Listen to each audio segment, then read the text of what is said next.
Welcome to the Gay Buddhist Forum, where teachers from all schools of Buddhism offer their perspectives on the Dharma and its application in modern times, especially for LGBTQI audiences.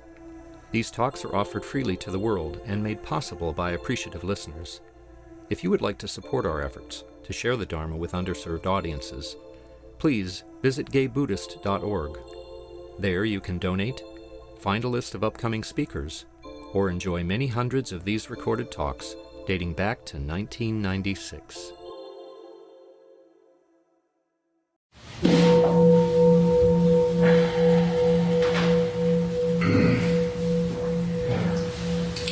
Welcome back.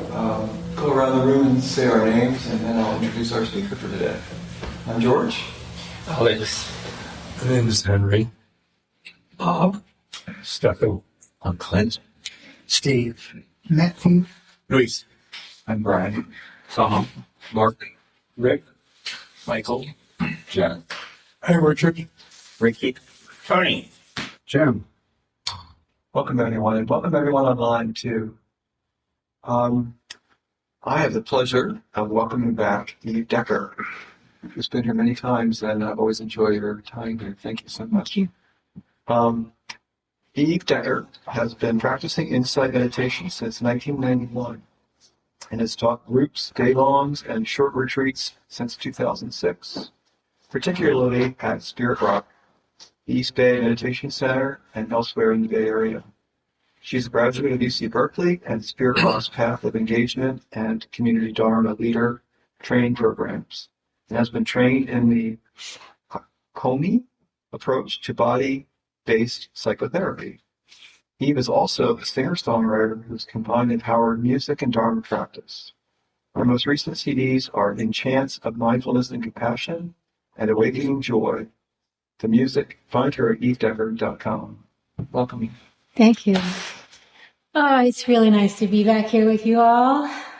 Love you, love this space, love coming here, love being on the journey with you. I want to talk and sing with you today about joy, and I heard that was the topic last week too, which is a good thing, because really the Buddha's whole aspiration for his 45 years of teaching and the 6 years prior to that when he was training was to alleviate suffering. And that's one way to say what he was trying to do, was alleviate human suffering. And all of his teachings and practices are aimed at alleviating human suffering, which is so beautiful. And that's one way to say it. And another way to say the same thing is to increase human contentment and ease. And one of the synonyms in Buddhism for contentment is joy. So I'll use the word joy mostly today while I'm talking, but really we have many words in English to speak to sort of different degrees of ease, from the very simple kind of spaces of ordinary, everyday contentment that come and go. Just those little moments of sipping the tea in the morning, or, noticing a newly budding tree or whatever, those kind of simple moments of contentment, all the way to ecstasy and joy and ultimately freedom and liberation, which is all about a complete release of the kinds of things that cause us to suffer mentally and emotionally. So we're talking about alleviating suffering, and we're also talking about increasing joy. And so if we think of everything that the Buddha offered as in alignment with this aspiration, this practice that we just did together, mindfulness, just sitting here quietly, noticing our breath, is it's intended to deepen joy and ease. It's intended to give us a skill set that will allow us for deepening ease in the moment we're doing deliberate practice like this, but also to have that skill in daily life, to come back into the present. Now, of course, the downside of being in the present is that when things are difficult, we're present for those. We're not completely oblivious. And we see oblivion as a strategy, as a human strategy that serves no one ultimately. Mindfulness invites us to be present for the challenges, which is why compassion's so big in Buddhism. What the Buddha taught, the two wings of freedom are wisdom and compassion. And we need a really robust capacity for self-compassion and compassion for the world as a wise and skillful response to the difficulties and challenges that are here.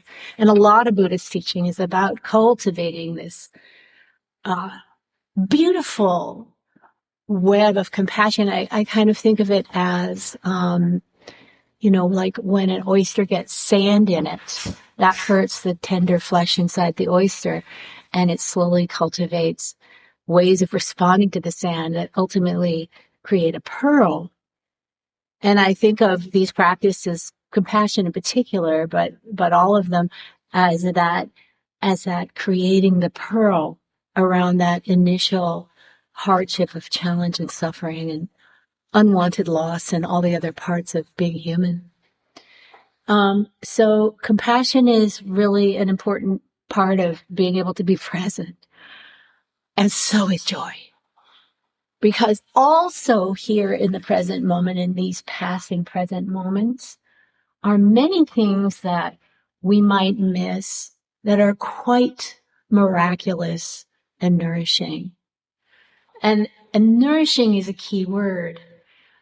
Joy shows up in the Buddhist lists, all of the Buddhist lists about qualities that are essential for awakening. Joy shows up. And why is that? Well, there are a number of reasons, but one of them is that joy replenishes us. We have to have it. We must have it. It's like an in-breath. If we think of compassion as the out-breath, joy is the in-breath. And so we practice. We practice with our mindfulness to be here and present. There was a Buddhist Burmese monk who had been a practicing monk since he was 8 years old, which is not atypical of that culture. Now he's an elderly man. And a Western journalist asked him, "Why do you practice? Why have you devoted your life to practice?" And he said, "Well, many things, but right now I would say I practice so that I can really see the little purple flowers by the side of the road." This capacity to be here for the strange, miraculous, nourishing, passing show, even with all the joys and sorrows intermixed. So I'm going to start and end with a song today. And the song that I want to start with is called Breath. And these words come from Thich Nhat Hanh. And the music comes from wonderful, highly recommended, flamboyant Buddhist teacher, artist extraordinaire named Nina Wise, who, just by the way, is doing a one-woman show at the San Francisco Marsh right now. If you want to go check her out, she's quite amazing. Anyway, she wrote the music to this little gatha, this little piece. And I'll sing it for you and then kind of have you repeat back, and then we can sing it together for a little bit. It sounds like this. In breath, out breath, deep breath, slow breath, calm breath, ease breath, smile breath, release breath, present moment, wonderful moments. I'll sing a line and then sing back to me. In breath, out breath, deep breath, slow breath. In breath, out breath, deep breath, slow breath. Calm breath, ease breath, smile breath, release breath. Calm breath, ease breath, smile breath, release breath. Present moment.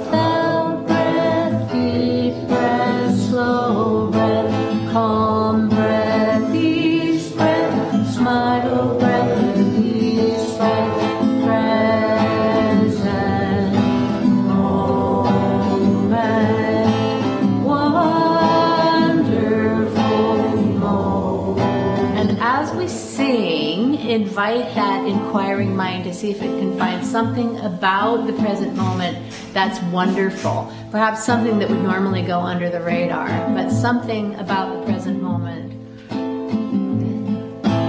In breath, out breath, deep breath, slow, calm breath, ease breath, smile breath, release breath, present moment, wonderful moment. In breath, out breath, deep breath, slow breath, calm breath, ease breath, smile breath, release breath, present moment, wonderful. And one more time. In breath, out breath, deep breath, slow breath, calm breath, ease breath, smile breath, release breath, present moment, wonderful moment. Okay, thank you.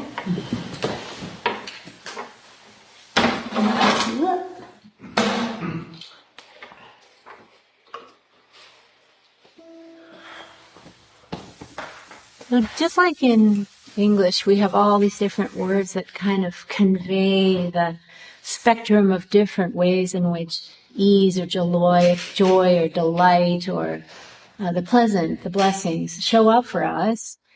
Same in Pali, the language that we have now that most closely resembles what was spoken in North India during the Buddha's life. Many words for this same kind of energy of joy and happiness and ease and goodness. So the one we're the most familiar with is mudita, or appreciative joy, because it shows up in the 4 heart practices. So the Buddha taught that there are qualities of the boundless in the sense that they can just keep going on and on and on. They go wide and deep and wider and deeper and wider and deeper. 4 qualities of the open or awakened heart that we can cultivate and also feel when they arise naturally. And those are loving kindness, appreciative joy, loving kindness, compassion, appreciative joy, and equanimity.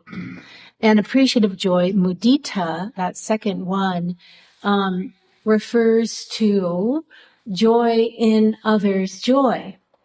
When this capacity to have a glad heart, have our heart uplifted when other people are flourishing or thriving in some way. Some people, this is taught as the hardest of the 4 heart practices to experience and practice because of our human tendency for comparing mind and envy and jealousy. But some people have it just innately, and it's really beautiful when they do. I'm sure it could be you or some friend who just lights up at somebody else's delight. That's such a beautiful thing to see, but it's also something we can practice.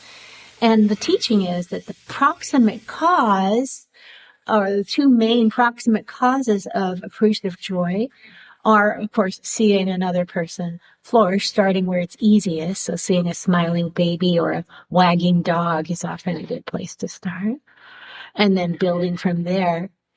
But the other proximate cause for appreciative joy is being in touch with our own joy.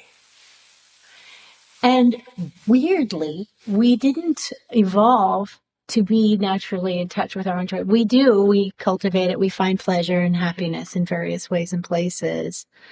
But it's not necessarily hardwired into our operating system.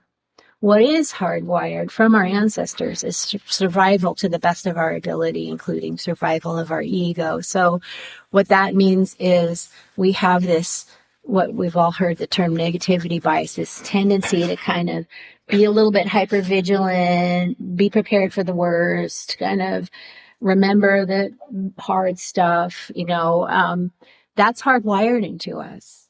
And so that'll be available to us if and when needed. Sometimes it is. But the joy, the remembering of the good stuff, the joyful, pleasant, good things, or the noticing of them in the present moment, or the hoping for them and anticipating for them in the future, are less instinctual to us. So we need to cultivate them. And when we do, lo and behold, they're there. They're there. They can be found or cultivated or noticed. And that is a proximate cause of appreciative joy for other people's, as is compassion.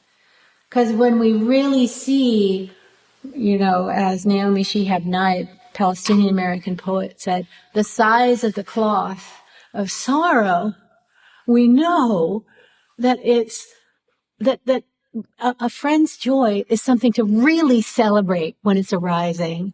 A smile even is something to really celebrate.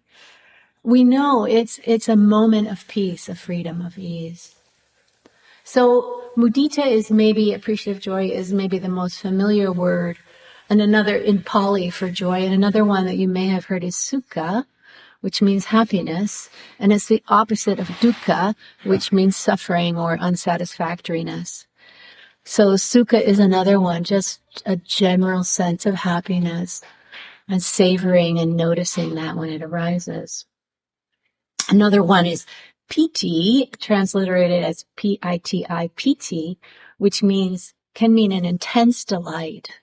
And one of the places it shows up in Buddhist practice can be when we get into deep concentration, but it shows up in regular life too. And just noticing it when it comes up, those moments of intense delight, and again, savoring. And then yet another word for joy in Pali is pamoja, which means gladness, just when the heart is glad. And what the Buddha invited us to notice is that when any of these or any other form of peace or ease is arising, if we can be conscious of it, savor it, it nourishes us. As I was saying earlier, it's really the quality that allows us to carry on. One of the teachings in Buddhism is that the antidote to compassion fatigue, when we've been really going long and hard in terms of service or handling our own inner challenges, physical or emotional or relational or whatever, and we're just feeling exhausted by it, the teaching is not to push on with compassion in those moments, although there's value to that, but rather to replenish ourselves with joy. That's the time when we're depleted to throw a party, to really take in some of the good that is possible in our lives. A metaphor that seems apt to me in my own life is if I am taking a trip quickly across country in a car, speeding along and driving 10 hours a day, and my car runs out of gas, which it does in terms of compassion, and the various challenges in my own life, and I'll tell you one of them in a minute, and how I take care of myself. But if the car runs out of gas, I could and often do get out and push from behind, just push the car forward some more. And that's sort of what it's like to kind of keep on when we're so depleted from giving. And then just the general striving of life in a materialist culture. But why not pull into a gas station and fill up? And that's what joy does.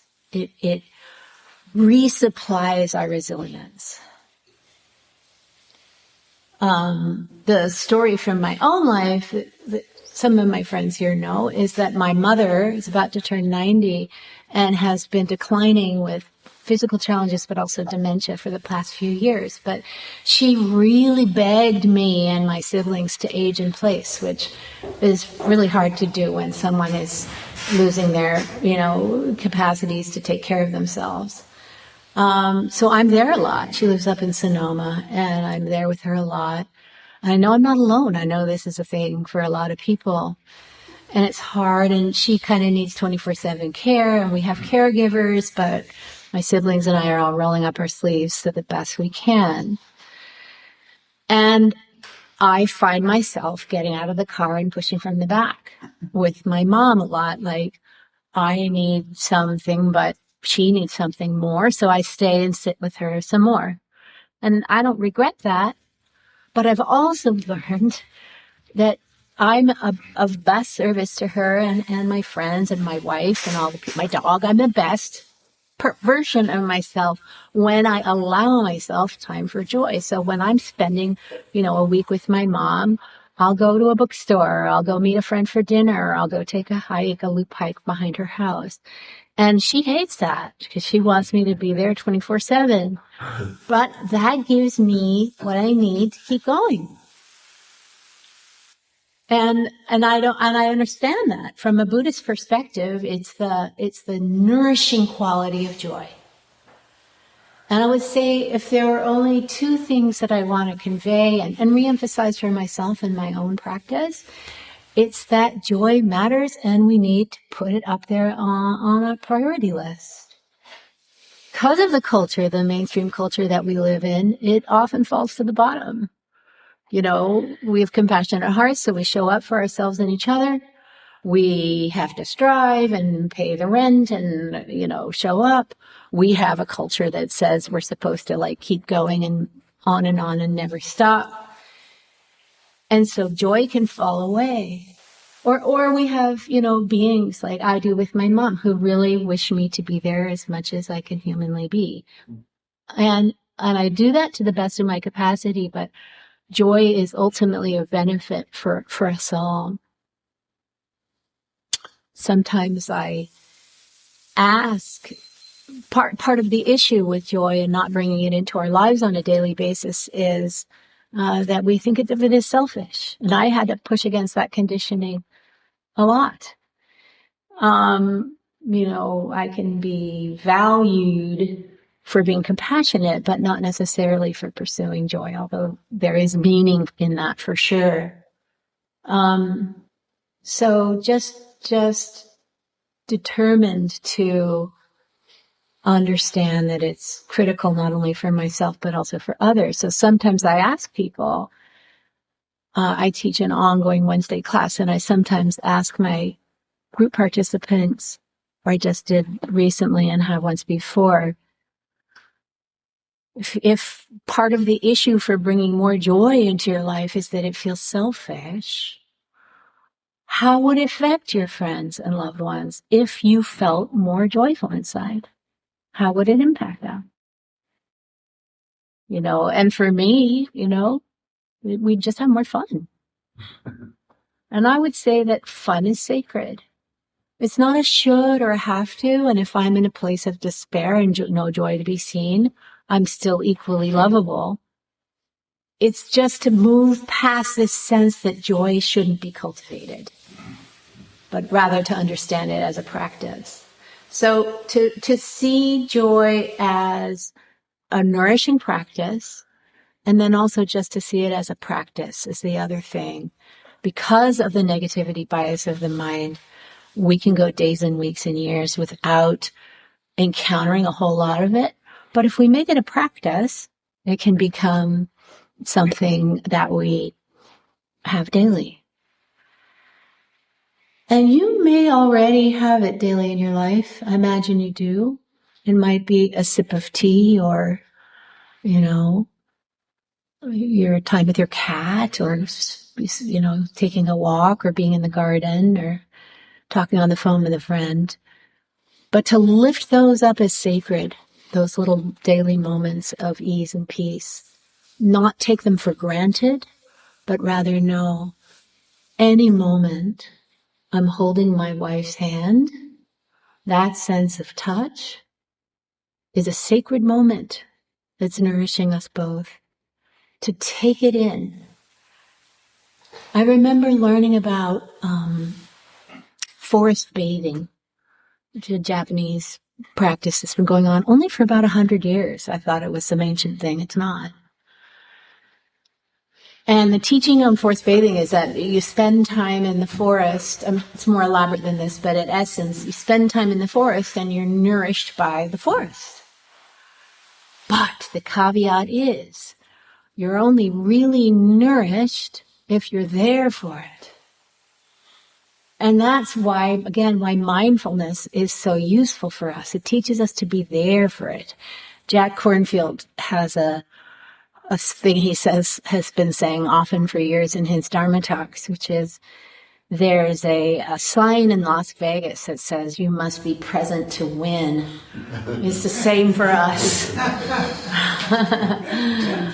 So the taking in of these sacred moments of fun, of sweetness, of tenderness, of goodness that come and go, they're impermanent. But when the moments when they arise and they're here, to take them in. And also begin to let in the blessings that are maybe not conscious because the mind is so troubled. I've been studying in recent times with a Tibetan influence teacher named Locke Kelly, and who I recommend. I've been learning a lot from him. And one of the suggestions he has for practice is, before you go into practice, to just ask your mind the question, what's happening right now if there were no problem to solve? Because our minds are evolved for survival, so they're always like working on whatever's not okay in our lives or what might not be okay. And just give it a second to relax and say, right in this actual moment, if there were no problem to solve, what's happening? And then the mind has a little space around it to investigate. And it could be like, well, they're sitting in a relatively functioning body. There's physical safety in this moment. There's a belly that's eaten breakfast. Wow. There's this Ojibwe saying, sometimes I go about pitying myself when all the while a great wind is carrying me across the sky. And when I invite the mind to rest, the thinking mind to just rest a little bit, stop its problem-solving job, and I appreciate it, it's done an amazing job, but just take a rest. What's happening in this moment? They begin to arise up, well, gosh, there's stuff here that I could take in and savor, like the forest bathing, and be uplifted by it. And I wouldn't normally call it joy to just feel a sitting body, but heck, that's kind of amazing just in itself.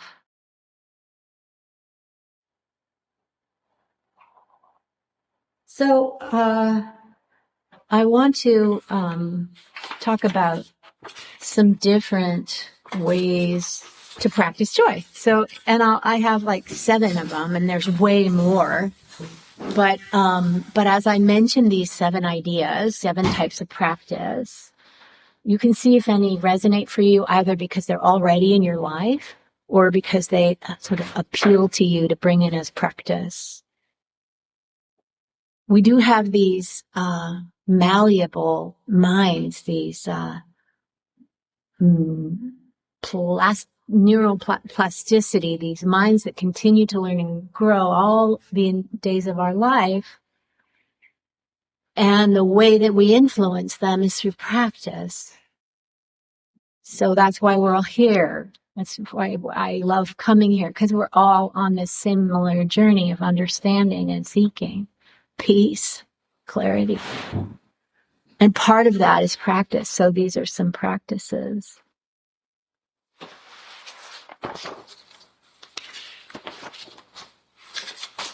There's a Chinese proverb, if I keep a green bough in my heart, a singing bird will come. And for me, I think of the green bough as practice, and the singing bird as peace. So another word for this spectrum of joy. If I keep a green bough in my heart, a singing bird will come. So the first of these 7 that I want to share, and that the Buddha suggested, is called in Buddhism, it's literally translated as sacred idleness. But idleness is a word that is like so antithetical to capitalist culture that I hesitate to speak it. But sacred is the key thing. Sacred idleness or sacred stillness. So when we come here and do our practice, we're practicing this sacred idleness or sacred stillness, making space for clarity and insight and appreciation. And like that monk said, the seeing of the little purple flowers by the side of the road. And you've probably heard of FOMO, fear of missing out. There's another one that you may have heard of, JOMO, joy of missing out. And really just like taking that in and making that okay. Like we don't have to be, it's okay when we are and we are enjoying it, but it's also okay to be quiet and still and savoring these simple moments with the hummingbird outside the window. So that's the first one. And again, whenever you do a deliberate mindfulness practice or you take an afternoon to sit on a bench in the park or whatever it is, that's that sacred idleness, that sacred stillness, which just makes space for happiness and peace to arise. The second one is also mindfulness-based, and it's been recently given the moniker Glimmer by a fabulous trauma specialist named Deb Dana. And because she's a trauma specialist, she works with people and their triggers a lot. And trigger, as you know, means something has tripped a wire in us that opened us to something really hard. And she said, and that's true, that's a thing that happens to us humans, and it's also true the opposite, and we can look for those things that trip a wire and open us to joy. And those little things she calls glimmers. Again, they're impermanent, they're typically short, and we can be on the lookout for them. You know, what is a glimmer for you? The sight of a friend's face, a sip of the latte, it could be anything. They come in through the five senses. So it could be the smell of jasmine, sight of a sunset, sound of a song you really like, touch of your cat's fur, sight, smell. Did I do taste? Taste of an avocado. But again, being present for it and then knowing it's a glimmer. And I have a friend who writes down glimmers that she noticed during the day. And they nourish us when we're present for them. So that's the second one, glimmers. And I wanted to share a poem from Mary Oliver that speaks to the relationship between cultivating mindfulness and glimmers. It's called Mindful. Mary Oliver, by the way, was a lesbian. And I think, pretty sure Rumi was a gay man. Mindful. Every day I see or hear something that more or less kills me with delight. That leaves me like a needle in the haystack of light. It's what I was born for. To look, to listen, to lose myself inside this soft world. To instruct myself over and over in joy and acclamation. Nor am I talking about the exceptional, the fearful, the dreadful, the very extravagant, but of the ordinary, the common, the very drab. The daily presentations. Oh, good scholar, I say to myself, how can you help but grow wise with such teachings as these? The untrimmable light of the world, the ocean's shine, the prayers that are made of grass. Taking it in. And now here's Rumi for the third practice, which is really knowing what we love and really allowing ourselves to move or incline towards all the things and ways and places and people that we love. Rumi. Sometimes you hear a voice through the door calling you, as a fish out of water hears the waves. Come back. come back. This turning toward what you deeply love saves you.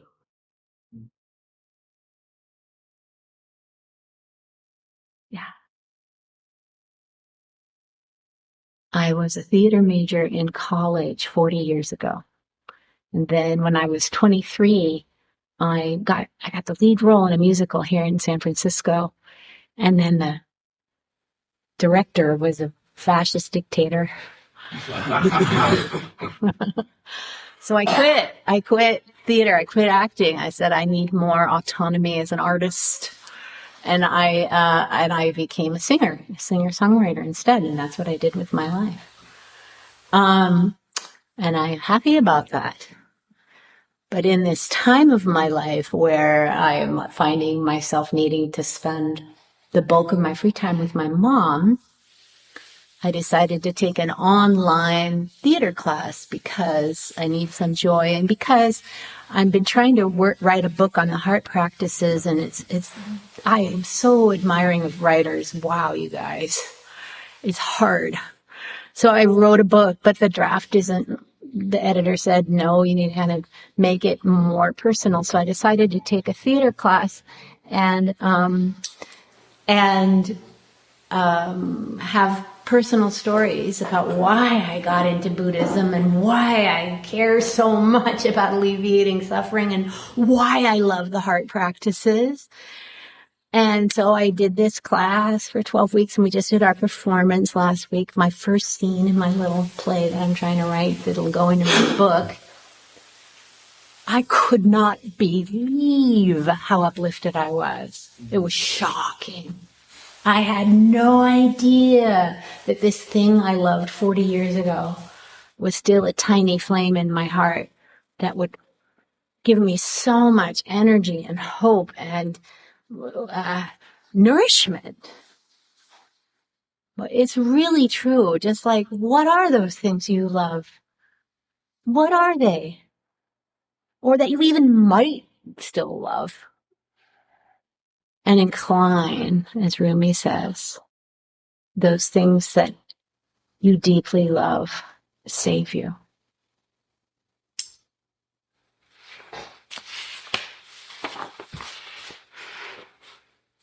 Then I want to talk about the fourth is appreciation of yourself. Well, appreciating others too, but we're so, again, in our culture, so taught that that's narcissism, and it can be. We've seen that in the wider culture. But most of us, something like 78% of people polled, incline more towards self-denigration than self-aggrandizement. And self-denigration in American culture is at an all-time high. It's an epidemic.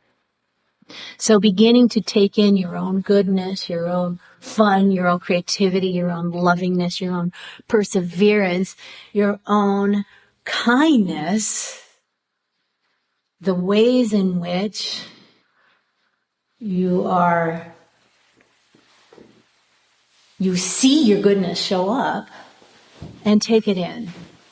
And if we had more time, I could lead you in a practice with this, but that's one way to increase our joy, is by courageously practicing self-appreciation. And I really do mean courageously, because we have a lot of swimming upstream we have to do with that. And related to that is loving kindness. The loving kindness practice. May we be safe, may we be peaceful, may we be healthy, may we be at ease, inclining toward well-being for self and others. There's a researcher in Wisconsin named Richie Davidson who spent his career putting fMRIs on, is that right? Are these fMRIs? What are these? Okay, good. Functional MRI. Yeah, okay, good. Putting those things on self-described very happy people and Tibetan monastics, and it's just shocking the difference between us regular folks who are kind of held with a ball and chain to negativity bias versus people who have regular practice, even just 3 weeks. And of all the different practices, the kind of the number one that will kind of lift you up into well-being is loving kindness. May you be safe. May you be peaceful. May you be healthy. May you be at ease. So having a practice where you just say those phrases, even if they're not feeling them, they're still a seed planting and they suddenly sprout. And I've said this before here, but where they reliably sprout for me is when I go to the dentist. Just like most people, I hate going to the dentist. And so there's some fear for me. And I walk in the doors and my mind starts going, may we be safe, may we be peaceful, and it stays there, taking care of me, may we be healthy, may we be at ease, till I depart the dentist's office.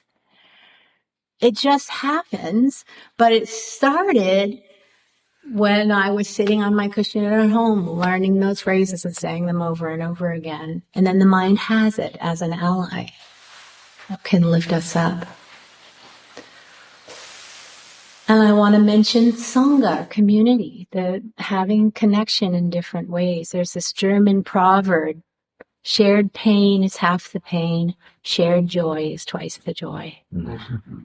So loving community and all the different ways that we have and cultivate that, it's again a sacred and precious component of making it through this life. And sometimes for me, I've had various times in my life fear of people. And so my Sangha was my dog, and my journal, my dog and my journal. And that was connection. That's connection. That's real. That's sacred.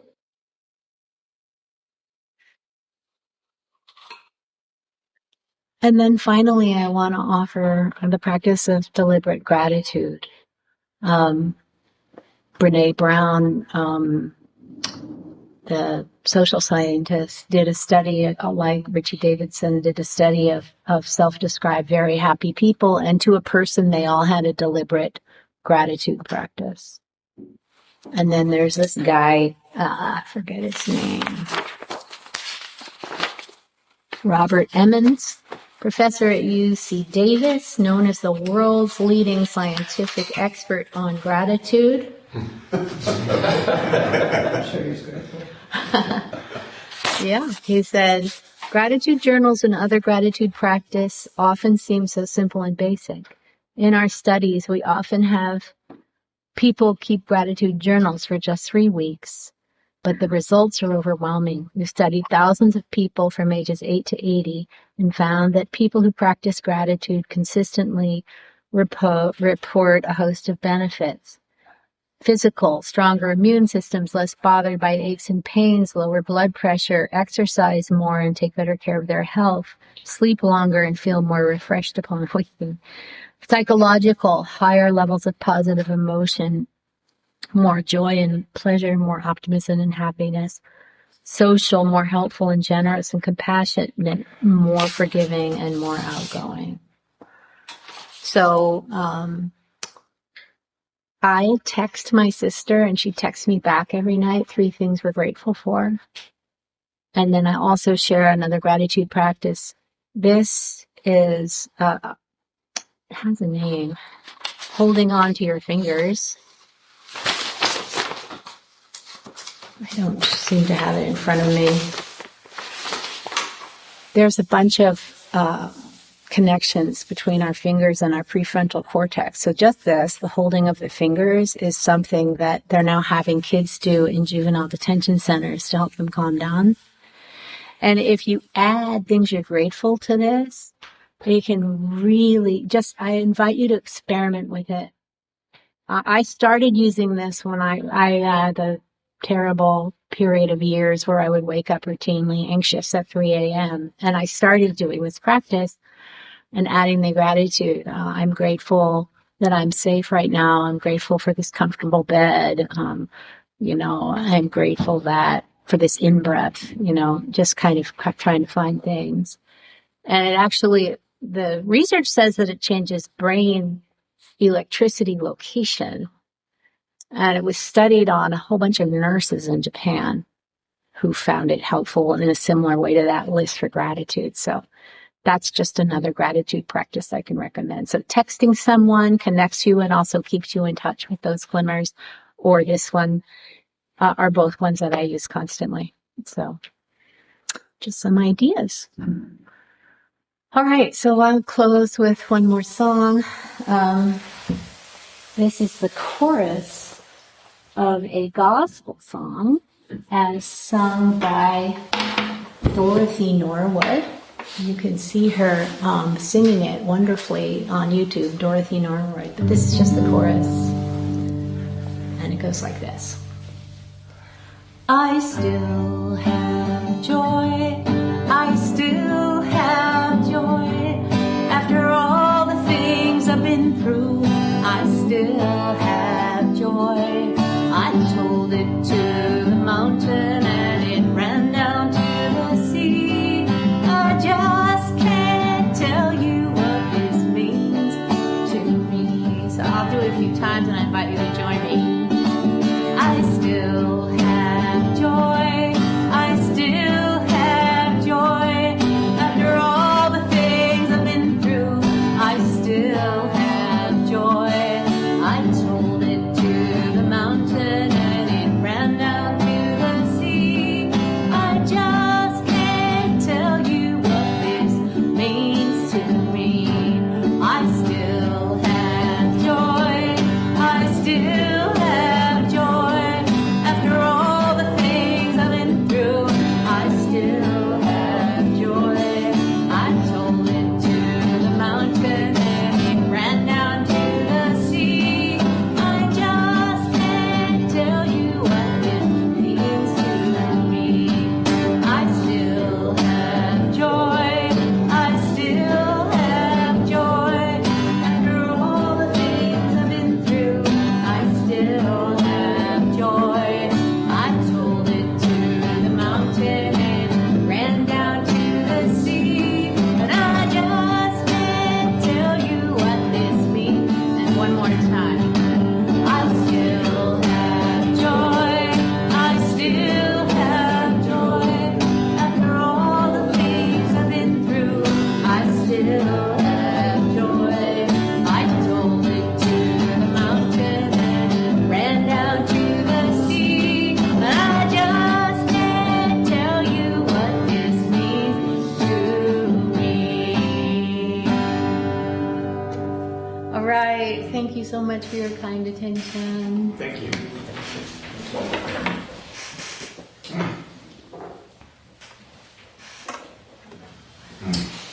Do we have announcements? Do we have a host today? Yes, I'm the host today. Please stay and enjoy the company of the Sangha after a meeting. There's snacks on the table out there, and tea. When you're done with your teacup, just put it in the sink, and I'll take care of that. I'll be passing around the Donna Bowl. Down there is the Pali word for generosity. And through your contributions, we were able to rent the space and pay our speakers. And also, money goes towards our newsletter, which goes out mainly to incarcerated individuals. It has in the past gone towards the Larkin Street dinners. Yeah, I think that's all. Yeah, that covers it. There's a newcomer sign-up sheet on the cadenza out there, and oftentimes people meet at the front door at 12:30 to go for lunch. You're invited to do that. And I think that's it. Anyone else? Let's gather in a circle for the dedication of the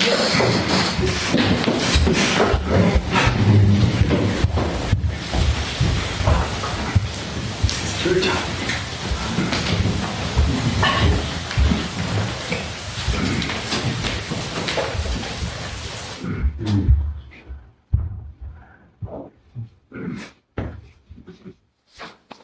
I can forget it. Excuse me.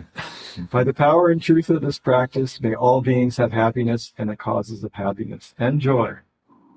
May all be freed from sorrow and the causes of sorrow. May all never be separated from the sacred happiness, which is without sorrow. And may all live in equanimity without too much attachment or too much aversion, believing in the equality of all that lives. Thank you. Thank you. Thanks, George. What's the person's name for that? Thank you for listening to the Gay Buddhist Forum. If you would like to hear several new talks per month and be notified of upcoming speakers so you can participate live, please subscribe to this podcast, like us on Facebook, and join our mailing list by visiting gaybuddhist.org.